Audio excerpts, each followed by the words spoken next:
They've been too subtle up to this point. So finally, the White Hats made it clear, using their ByeDen actor who is pretending to be the president, for those who are not aware that this is not the real Joe Biden. For those who still think this is the real president, the White Hats showed them. We've seen this kind of government leader before in Adolf Hitler. Too much of what's happening in our country today is not normal.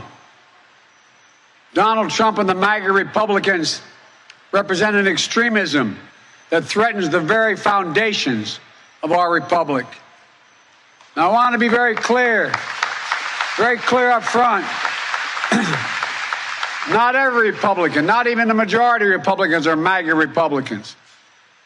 Not every Republican embraces their extreme ideology. I know, because I've been able to work with these mainstream Republicans. But there's no question that the Republican Party today is dominated, driven, and intimidated by Donald Trump and the MAGA Republicans. And that is a threat to this country. And that is a threat to this country. MAGA Republicans represent an extremism that threatens the very foundations of our republic. It's dangerous. It's against the rule of law. What's happened? The Chancellor's been elaborating on a plot by the Jedi to overthrow the Senate. And now, America must choose to move forward or to move backwards. To build a future or obsess about the past. To be a nation of hope and unity and optimism. Or a nation of fear, division, and of darkness.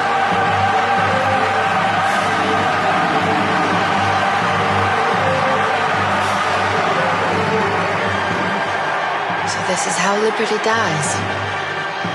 With thunderous applause. The Biden-Hitler optics look so much like the Chancellor's subtler optics in V for Vendetta. And by the way, do you remember what the storyline was in V for Vendetta? Let's take a look. He's completely single-minded and has no regard for the political process. The more power he attains, the more obvious his zealotry, and the more aggressive his supporters become. Eventually, his party launches a special project in the name of national security. At first, it's believed to be a search for biological weapons, and it's pursued without regard to its cost. However, the true goal of this project is power. Complete and total hegemonic domination. For a new ability to wage war is born from the blood of one of the victims. Imagine a virus, the most terrifying virus you can, and then imagine that you and you alone have the cure. But if your ultimate goal is power, how best to use such a weapon? It's at this point in our story that along comes a spider. He is a man seemingly without a conscience, for whom the ends always justify the means, and it is he who suggests that their target should not be an enemy of the country, but rather the country itself. 3 targets are chosen to maximize the effect of the attack: a school, a tube station, and a water treatment plant. Several hundred die within the first few weeks. That Three Waters has, in fact, been contaminated. Authorities are attempting to control its deadly spread. Sent a wave of destruction throughout the underground. Fueled by the media, fear and panic spread quickly, fracturing and dividing the country until at last the true goal comes into view. Before the St. Mary's crisis, no one would have predicted the results of the election that year, no one. And then not long after the election, lo and behold, a miracle. Some believed it was the work of God himself, but it was a pharmaceutical company controlled by certain party members that made them all obscenely rich. A year later, several extremists are tried, found guilty and executed, while a memorial is built to canonize their victims. But the end result, the true genius of the plan, was the fear. Fear became the ultimate tool of this government, and through it, our politician was ultimately appointed to the newly created position of High Chancellor. The rest, as they say, is history. Several elements of this speech hopefully enabled the sleepers and normies who have not yet awakened to be aware of another similarity, a little more obvious. Volkes, gib du jetzt deine Stimme ab. Wenn ja, dann tritt für mich ein, so wie ich für dich eingetreten bin. Talking about the Biden fist, right? You know, you got him angry, looking a lot like this guy right here. Right? Yeah, so, but notice up behind him, look just above his fist, you can see the banner thing, how the lights have changed, and it has that very symbolic Iron Eagle look. And if you're not familiar with the Iron Eagle is, that's the Nazi symbol. So I'm going to bounce between the two, and I want you to catch this. See that right there? Go back and forth. Can you see it? Right? Do you think that's a coincidence?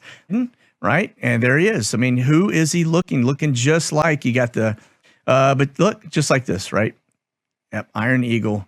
It looks just like it. I mean, this guy, I'm telling you, this stuff's intentional. It's not a coincidence. So is this obvious in-your-face symbolism having any effect? It appears it is. The following day, the term pedo Hitler was trending on Twitter. The normies platform, and some who've been oblivious to the creeping totalitarianism finally woke up with this speech. Right, so Biden's speech last night, I had to sleep on it because, wow. First and foremost, the choice in colors, blood red and black, that was weird. And then listening to him trashing a huge portion of his citizens was just unbelievable. It's like being in another time zone, timeline, other planet, I don't know. None of it made any sense. So I've been an independent for the majority of my life, and I'm going to say that I am joining the Make America Great Again movement because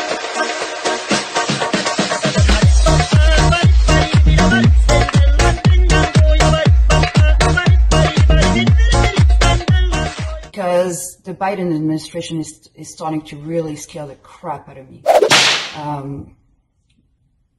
The only other person I could think of that would have pulled something like this, being that I was born and raised in Europe, is Adolf Hitler. He can stand anyone disagreeing with his party and make sure that anyone that did disagree was going to be shut down. Well, that's exactly what I'm seeing here. Exactly what I'm seeing.